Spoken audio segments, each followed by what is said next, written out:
வந்து பல விஷயங்கள் நம்ம பேசுகிறோம், அறம் சார்ந்த விஷயம், நியாயமாக தர்மம், இப்படி பேசினாலும் இது சட்ட சிக்கல், சட்டத்துக்கு அங்கே கதவை அடைக்க வேண்டிய தட்ட வேண்டிய ஒரு சிக்கலில் இது வந்து 2-3 சிக்கல் நம்ம இதில் பார்க்குறோம். ஒன்று என்னென்னா, அதிமுக தரப்பு ஐவர் அந்த பக்கம் போயிட்டாங்க. இப்போ வந்து அது மாடிஃபை பண்ண முடியுமா அந்த அப்பீல?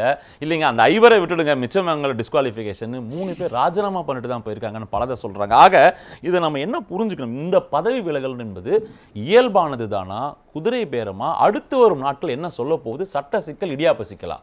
ரொம்ப முக்கியமான ஒரு பாயிண்ட் அது. ஏன்னா இந்த நேரத்தில் ஒட்டுமொத்தமாக இதெல்லாம் பொலிட்டிக்கல் ஆங்கிள்ஸ் எல்லாரும் அரசியல் நிலையில் இருக்கக்கூடியவர்கள் விமர்சகர்களும் பேசிட்டாங்க. லீகாலிட்டிஸ்குள்ள நம்ம போனோம்னா இந்த இடத்துல தாவேகா லீகாலிட்டிஸ்குள்ள சிக்க போறது இல்லை.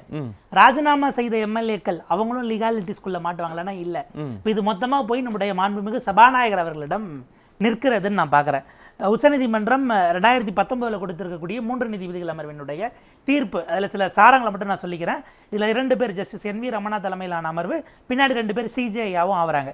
அவங்க குறிப்பிடுறாங்க, நாங்கள் ஒருவேளை டிஸ்குவாலிஃபிகேஷன் ப்ரொசீடிங்ஸ் ஒருவர் ராஜினாமா செய்ததுனால இன்ஃப்ரக்சுவஸ் செல்லுபடி ஆகாது என்று தள்ளுபடி செய்வோம் என்று சொன்னால், டிஸ்குவாலிஃபிகேஷனை ஃபேஸ் பண்ணுற எல்லோரும் தப்பிப்பதற்கு அவர்கள் செய்த காரணம், அதை அட்ராக்ட் பண்ணியிருக்கக்கூடிய டிஸ்குவாலிஃபிகேஷன், அதன் மூலமாக அனுபவிக்க வேண்டிய தண்டனைகள், இதிலிருந்து தப்பிப்பதற்கு இதையே ஒரு காரணமாக பயன்படுத்திக் கொள்வார்கள். தப்பிப்பதற்கான வாய்ப்பு வரும் என்பதனால் இது எதற்காக இந்த சட்டம், கட்சி தாவல் தடை சட்டம் கொண்டு வரப்பட்டதோ 91st கான்ஸ்டிடியூஷன் அமெண்ட்மெண்ட்டினுடைய ஸ்பிரிட்டுக்கே எதிராக போகும். எனவே ஒரு ரெசிக்னேஷன் மூலமா டிஸ்குவாலிஃபிகேஷனை இன்ஃப்ராக்சுவஸ்னு நாங்கள் சொல்ல முடியாதுன்னு 3 judge bench of supreme court தெளிவாக ரூல் பண்ணியிருக்கிறாங்க அவங்களுடைய ஜட்ஜ்மெண்ட்டில். அவங்க அதுலேயே 2007 கான்ஸ்டிடியூஷன் பெஞ்சு 5 நீதிபதிகள் அரசியல் சாசன அமர்வு, அன்றைக்கு CJஐயா இருந்த திரு KG பாலகிருஷ்ணன் அவர்கள் தலைமையிலான அமர்வினுடைய ஜட்ஜ்மெண்ட்டை கோட் பண்ணுறாங்க. சபாநாயகர் ஒருவேளை டிஸ்குவாலிஃபிகேஷன் பெட்டிஷன் இருக்கும்போது ரெசிக்னேஷன் வருகிறது என்று சொன்னால், இந்த டிஸ்குவாலிஃபிகேஷனை தள்ளிவிடவோ அல்லது போஸ்ட்பான் பண்ணவோ அவருக்கு அந்த இடத்துல அப்படி ஒரு முடிவை எடுக்க அனுமதிக்க இயலாது. ஏன்னா இந்த இடத்துல அவங்க கிளாரிட்டி கொடுக்குறாங்க. ஒரு உதாரணத்துக்கு நம்ம அதை எடுப்போம். ஒரு அரசு அதிகாரி இருக்கிறார், அவர் மீது ஏதோ ஒரு என்கொயரி இருக்கு, அது டிபார்ட்மெண்டல் ரீதியிலாகவோ இல்லை சட்ட ரீதியிலாகவோ போயிடுச்சு. ராஜினாமா பண்ணா ப்ரொசீடிங்ஸை போட முடியுமா? சட்டப்படி தவறு என்று குற்றம் சாட்டப்பட்டிருக்கிறது, அக்யூசேஷன் தான். அப்ப நீங்க அப்படி ஒரு பிரிவிலேஜ் இந்தியாவுடைய குடியரசுத் தலைவருக்கே கிடையாது. சே ஃபார் எக்ஸாம்பிள், ஒரு குடியரசுத் தலைவர் மாநிலத்தினுடைய ஆட்சியை கேபினெட் பரிந்துரை செஞ்சு கலைச்சிடுறாங்க, இது கோர்ட்டுக்கு போகுது, அவங்க ரிட்டையரும் ஆயிடுறாங்க. ரிட்டையர் ஆன பிறகும் கூட நீதிமன்றம் அது தவறுன்னு சொல்லி மீண்டும் அதே அரசை கொண்டு வரோம்னு அட்மினிஸ்ட்ரேட்டிவ் டெசிஷனை ரிவர்ஸ் பண்ணுவாங்க. ஆனா இங்க ஒருவர் டிஸ்குவாலிஃபிகேஷன் விப்ப மீறி இருக்காருன்னு குற்றச்சாட்டு வருதுன்னா இதை செட்டில் அவுட் பண்ணிக்காம நீங்க அவங்களுடைய ரெசிக்னேஷனோட அது முடிஞ்சு போச்சுன்னு சொல்ல முடியுமா? இந்த இடம் தான் ரொம்ப முக்கியமான ஒரு ஒரு அரசு அதிகாரிக்கு இல்லாத பிரிவிலேஜ் பப்ளிக் ஆபீசர் எம்எல்ஏக்கு நீங்க எப்படி கொடுப்பீங்க? இப்போ எடப்பாடி தெளிவா ஒரு ரெப்ரசன்டேஷனும் கொடுத்திருக்காரு ஸ்பீக்கர் கிட்ட, பெண்டிங் டிஸ்குவாலிஃபிகேஷன் இருக்கு. ஆனா நம்ம அதுக்கு முன்னாடி பல காட்சிகளை இங்க பார்க்கிறோம். 4 இங்க, 5 மேலும் பல கோரிக்கைகள் வைக்கப்பட அவர் தரப்புல இருந்து வாங்க, ஆனா சில கண்டிஷன்லாம் பலதெல்லாம் பேசப்படுகிறது. இது தேர்தலுக்கு முன்னதாக சொல்லப்பட்ட விஷயம், திமுக தொடர்ந்து சொல்லக்கூடிய விஷயம். தேர்தலுக்கு அப்புறம் பாருங்க அதிமுக இருக்காதுன்னு சொன்னது.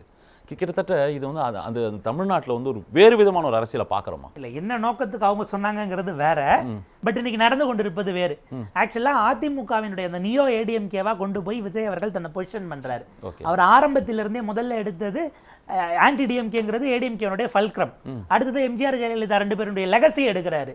அடுத்தது இவங்க அம்மையாருடைய மறைவின் போது அதிமுக வைத்திருந்த வாக்கு வங்கியும் இன்னைக்கு இருக்கிற வாக்கு வங்கியினுடைய டென்ட் இதுல பெருவாரியாக விஜய் அவர்களுக்கு தாவேகாவை நோக்கி போயிருக்கிறது.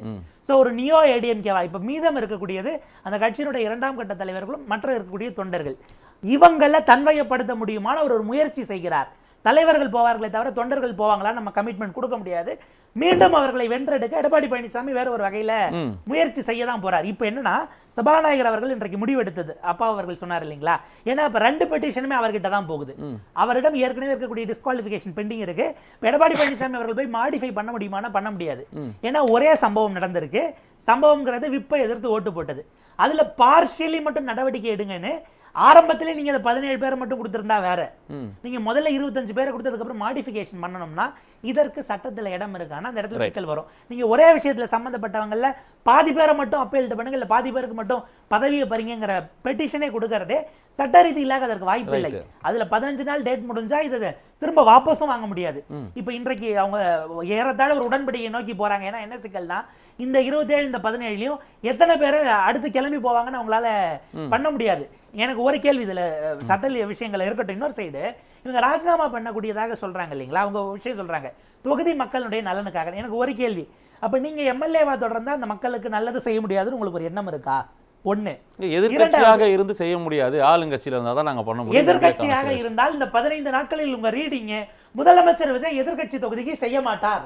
நாம் அதிமுக எம்எல்ஏவாக இருந்தால் நமக்கு ஸ்கூல் வராது, ஹாஸ்பிட்டல் வராது, வேற எதுவும் வராதுன்னு நீங்க ப்ரெடிக்ட் பண்றீங்களா? விஜய் அவர்களுடைய அப்ப விஜய் முதலமைச்சரா இருந்தா பாரபட்சம் பார்ப்பார். ஒரு கண்ணுல வெண்ண ஒரு கண்ணுல சுண்ணாம்புன்னு நீங்க நம்புறீங்களாங்கறத கிளாரிஃபை பண்ணணும். நம்ம பாக்குறத பொறுத்து இதனோட இதுல நான் இன்டர்பிரேஷன் அவங்க அந்த மூணு பேர் தான் பதில் சொல்லுங்க. இதுல இன்னொரு கேள்வி, மக்களினுடைய நன்மை அவங்களுடையதுன்னு பேசுறீங்களே, இந்த எலெக்ஷன் முடிஞ்சு 4ஆம் தேதி ரிசல்ட் வந்தது, தொகுதிக்கு நன்றி சொல்லவாச்சு நீங்க 4 பேர் போனீங்களா? அடுத்த அன்னைக்கு நைட்டே கிளம்பி வந்தீங்க, கூட்டம் போடப்பட்டது, பாண்டிச்சேரி ரிசார்ட், சென்னைக்கு திரும்ப வரீங்க, எடப்பாடி அவர்களை பாக்குறீங்க, எஸ்பி வேலுமணியை பாக்குறீங்க, இங்கேயே தான் டிரான்சிஷனா இருந்தீங்க. ஜெயிச்சுட்டு நன்றி கூட சொல்லாம அவங்க நன்மைக்காக நீங்க ராஜினாமா பண்ணிட்டீங்க. உங்களுக்கு வாக்களித்த ஏறத்தாழ 2,85,000 பேர் வாக்களித்தாங்க. இது புண்ணியவனுக்கு அரங்கத்தில் அமர்ந்து பேசும்போது இவ்வளவு விஷயம் தெரியுது அப்படின்னா அவர்கள் ரிசைன் பண்ணி போறாங்க, ஆதவர்ஜனை பார்க்குறாங்க, முதல்வரை பார்க்குறாங்க, அவங்களுக்கு அது தெரியாதா? அவங்க அதை வந்து ஏதோ ஒரு திட்டம் இருக்கு, ஒரு பொலிட்டிக்கல் ப்ளாய் அதுல இருக்கு அப்படின்னு நம்ம புரிஞ்சுக்கலாம். ஏன்னா நாம வந்து வெளியிலேருந்து பார்க்கும்போது இவ்வளோ பேசுறோம்னா அவங்க அதுக்குள்ளேயே இருக்காங்களே. ஐயா சாமி, உங்களுக்கு அதுல பொலிட்டிக்கல் பிளாய் இருக்கலாம், வாக்களித்த மக்களுக்கு கம்யூனிகேட் பண்றது குறைஞ்சபட்ச தார்மீகமானதான் நான் கேட்குறேன். இப்ப ஏறத்தாழ உங்களுடைய முடிவின் காரணமாக ஒரு 7.5 லட்சத்துலேருந்து 8 லட்சம் பேருக்கு எம்எல்ஏ இல்லாம இருப்பாங்களா? 6 மாசத்துக்குள்ள எலெக்ஷன் வைக்கணும்னு உங்களால சொல்ல முடியுமா? 2017 டிடிவி தினகரன் அவர்களோடு போன 18 பேர் தகுதி நீக்கம் செய்யப்பட்டார்கள்.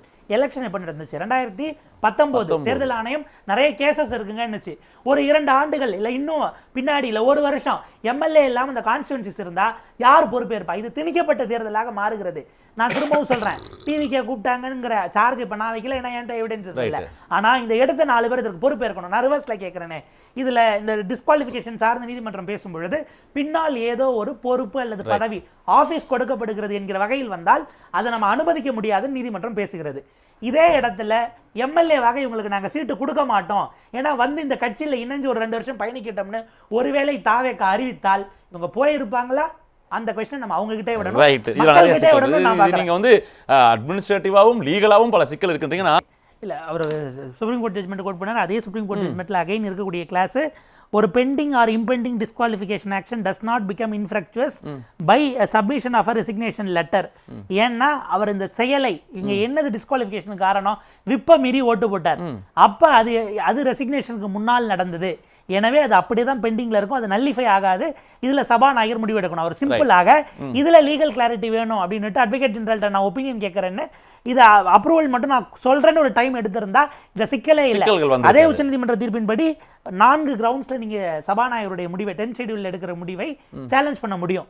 இந்த இடத்துல அவர் முடிவே எடுக்காம ரெசிக்னேஷன் அக்செப்ட் பண்றதை எடப்பாடி பழனிசாமி சேலஞ்ச் பண்ணலாம். எய்தர் மேலஃபைட் இல்லனா perversity, violation of constitutional mandate, அப்படி இல்லனா order passed in violation of natural justice. எங்க தரப்ப கேட்காம அல்லது பெண்டிங் இருக்கும்போது அவர் கிளியர் பண்ணது நேச்சுரல் ஜஸ்டிஸ்க்கு எதிரானதுன்னு கூட எடப்பாடி பழனிசாமி அவர்கள் போக முடியும். எனக்கு ஒரே ஒரு வருத்தம், ஏறத்தாழ இந்த 12 ஆண்டுகளில் 100க்கும் மேற்பட்ட எம்எல்ஏக்களை இப்படி குதிரை பேரத்தில் எடுத்து செல்வதற்கு அனுமதித்த காங்கிரஸ் இன்றைக்கு இதை வந்து மக்கள் பார்த்துக்கிட்டோம் அப்படிங்கிறாங்க. அப்படின்னா மத்திய பிரதேசத்தில் 25 பேர் உங்ககிட்ட இருந்து போய் 18 பேர் தாமரையில் ஜெயிச்சாங்க. நான் சொல்றேன், அவங்க 18 பேர் தாமரையில் ஜெயித்தாலும் அன்றைக்கு மேண்டேட் காங்கிரஸ் அரசாங்கம் தான் அதை எடுத்தது தவறுன்னு நான் சொல்றேன். அன்னைக்கு அனிதா ராதாகிருஷ்ணன் அவர்கள் வந்து சேர்ந்தா அதுவும் தவறானது தான். நடுவில் இடைத்தேர்தல் ஆரம்பத்தில் கம்பம் ராமகிருஷ்ணன் வரைக்கும் யார் செஞ்சிருந்தாலும் தவிர நீங்க மக்கள் கிட்ட வருவதற்கு பதிலாக நமக்கு சாதகமானதை பாலிட்டிஷியன்ஸ் பேசுறதுங்கிறது தான் அது அவங்களுடைய இயல்பு. ஒரே ஒரு ரெக்வஸ்ட் மட்டும், அறம் புரட்சி எல்லாம் தயவு செஞ்சு நம்ம அரசியல்வாதிகள் விட்டு வச்சா அந்த வார்த்தைகளை காப்பாற்றணுங்கிற ஒரு சின்ன ரெக்வஸ்ட் என்பது எல்லா கட்சியினருக்கும். அயோக்கியர்களுடைய புகழிடம் லாஸ்ட் அசிலம் ஆஃப் ஸ்கவுண்டரல்ஸ் இஸ் பாலிடிக்ஸ் ன்னு சொல்லியிருக்காங்க. இங்க அறம், தூய்மை, தாய்மை எல்லாம் பேச வேண்டியது காலம் தான் பதில் சொல்லும். ரொம்ப சுருக்கமா நேரம் இல்ல, ஒரே 10 வினாடி தான். இலவச மின்சாரம் பேசும்போது 200 யூனிட் கொடுக்குறேன்னு சொன்னார். அவர் இப்போ என்ன சொல்றாரு, 500 யூனிட் யூஸ் பண்றவங்களுக்கு தான் 200 யூனிட்னு பேசுறாரு. மாசம் 200 மாசம் 200ன்னு சொல்றாரு. 2 மாசத்துக்கு. அப்போ அது கண்ணுக்கு தெரிஞ்சு அதுல ஒண்ணு ஏமாத்துறாரு. Right, சுருக்கம். ரெண்டாவது விவசாய கடன் அவர் என்ன சொல்லியிருந்தாருன்னா 5 ஏக்கர் 5 ஏக்கருக்குள்ள இருந்தவங்களுக்கு எல்லாருக்கும் விவசாய கடன் ரத்துன்னு சொன்னாரு. இன்னைக்கு அவர் என்ன சொல்லியிருக்காரு, அது கண்ணுக்கு தெரிஞ்சு அதையும் வந்து மாத்தி பேசுறாரு, 50,000 ரூபான்னு பேசுறாரு. ஒண்ணு. ரெண்டாவது நேரம் இல்ல, ஆட்சிக்கு ரொம்ப வந்து சுருக்கமா. 2 விஷயம், இங்க இருக்கிற ஃபேக்டரிலாம் வெளியூருக்கு போயிடுது, வெளி மாநிலத்துக்கு போயிடுது. அதை பத்தி கொஞ்சம் தயவு செய்து நடிகரா இருந்து 15 முதலமைச்சரான நாட்கள் ஸ்ரீ 5 ஜோசப் ஆண்டு விஜய் காலம் அவர்கள் முன்னாடி இருந்த அதை பத்தி ஆட்சி கொஞ்சம் நீங்க அதுக்குள்ள கவலைப்பட்டா ஃபேக்டரி நல்லா வெளியேன்றீங்களா? இருக்கும்னு தான் எனக்கு ரைட், நான் புரிஞ்சுக்கிறேன்.